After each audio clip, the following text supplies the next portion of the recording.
Jemaat yang terkasih, mungkin kita seringkali berkata, musuh kita adalah sesama kita. Namun, kita ingat, musuh yang terbesar dalam hidup kita ialah kuasa kegelapan ataupun iblis. Dalam Yakobus 4 ayat 7 tertulis, "Karena itu, tunduklah kepada Allah dan lawanlah iblis, maka ia akan lari daripadamu." Amin. Tema kita pada hari ini ialah lawanlah iblis, maka ia akan lari daripada kita. Tunduk kepada Allah sebagai tanda ketaatan hati kita, penyerahan hidup, kesetiaan, pengharapan, tempat pelindungan, dan sumber kepatuhan kita. Apabila kita tunduk kepada Allah, itu berarti kita ingin Tuhan yang mengatur hidup kita ingin Tuhan menjaga kita ingin Tuhan melindungi kita, dan kita ingin Tuhan berperang bagi pihak kita. Allah suka dengan orang yang memiliki penyerahan diri kepada Tuhan, tetapi orang yang berlagak sombong, orang yang berlagak pintar di hadapan Tuhan tidak akan pernah berkenan di mata Tuhan. Allah berhak mengawasi kita daripada pelbagai penjuru karena Dia Tuhan dan Bapa kita yang baik. Apapun persoalan hidup kita, apapun pergumulan hidup kita dan cabaran kita, serahkanlah semuanya kepada Allah, maka Dia akan menolong kita. Lawanlah iblis, karena iblis adalah musuh kita. Iblis bukan teman baik kita, tetapi musuh. Iblis akan berusaha menjatuhkan kita, menggagalkan kita, mencuri sukacita kita, dan membinasakan kita. Karena iblis tidak suka kita hidup dalam damai, bahagia, dan beriman, serta berharap kepada Allah. Iblis itu mempunyai banyak tipu daya untuk memesongkan iman kita. Oleh itu, kita perlu melawan iblis dengan sekeras-kerasnya dan jangan pernah berkawan dan bermain-main dengan iblis. Lawanlah iblis dengan iman yang teguh, karena iblis selalu mencari orang yang boleh dijatuhkannya. Oleh itu, jemaat yang dikasihi, di tengah-tengah pergumulan pandemik COVID seperti sekarang, iblis juga akan mempergunakan kesempatan ini untuk membunuh iman kita, untuk mencuri sukacita kita, dan membinasakan setiap daripada kita, agar kita mengalami keputusasaan, kekecewaan, bunuh diri, hilang harapan, dan jatuh dalam dosa.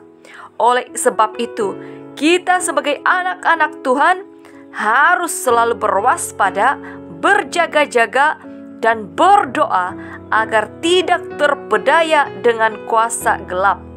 Marilah kita tunduk kepada Allah dan lawanlah iblis dengan sepenuh hati kita atas pertolongan Allah.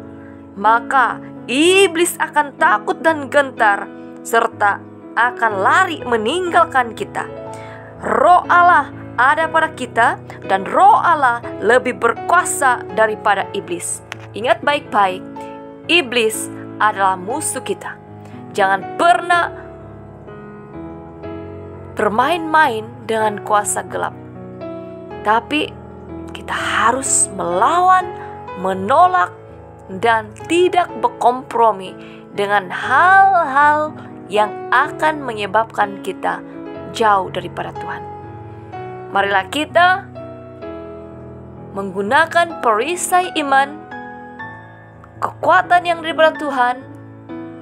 Kita minta perlindungan Tuhan memagari setiap pribadi kita, keluarga kita, dan jemaat Allah yang lain, supaya setiap kita akan berperang dalam alam roh, mengalahkan kuasa kegelapan. Kita harus merebut orang-orang yang telah ditawan oleh kuasa kegelapan, supaya mereka dimerdekakan di dalam Kristus. Baru-baru ini saya melayani di dalam doa pelepasan, pengusiran, dan membakar barangan azimat. Itu sesuatu hal yang memerlukan penyerahan diri secara total kepada Tuhan, dan biarlah Tuhan yang berperang. Karena untuk pelayanan seperti ini itu memerlukan satu komitmen yang tinggi terhadap Allah. Dan syukur puji Tuhan, walaupun cabaran selalu ada dalam pelayanan, tapi ketika kita berserah kepada Tuhan, Tuhan pasti akan menolong kita. Tuhan pasti akan mengangkat kita lebih tinggi, karena Dia sumber pengharapan dan kekuatan kita semua. Amin. Mari kita berdoa. Bapa di surga, kami mengucap syukur ya Tuhan, karena Engkaulah sumber pengharapan kami. Engkaulah kubu pertahanan kami, dan kami tidak akan pernah takut, kami tidak akan pernah gentar dengan kuasa gelap. Karena apabila kami tunduk kepada Allah, otoritas daripada kerajaan surga akan menyertai kami. Ketika kami tunduk kepada Engkau ya Tuhan, itu sebagai tanda bahwa kami mau memberikan hati kami memberikan setiap pribadi kami untuk kemuliaan nama-Mu. Biarlah Engkau yang berperang bagi pihak kami, supaya kuasa kegelapan tidak dapat mencuri sukacita kami, kuasa kegelapan tidak dapat mematikan iman kami, kuasa kegelapan tidak dapat membinasakan hidup kami, tapi kami akan berperang, kami akan melawan kuasa kegelapan atas pimpinan Roh Kudus-Mu, sehingga kami menjadi orang-orang yang diberkati, orang-orang yang berkemenangan, bahkan menjadi seperti orang-orang yang hidup di dalam pahlawan-pahlawan yang benar di dalam Engkau Tuhan. Terima kasih Bapa, dalam nama Yesus Kristus kami ucap syukur dan berdoa. Amin. Salam kasih dari saya, Pastor Felianivo. Tuhan menyertai dan memberkati kita semua.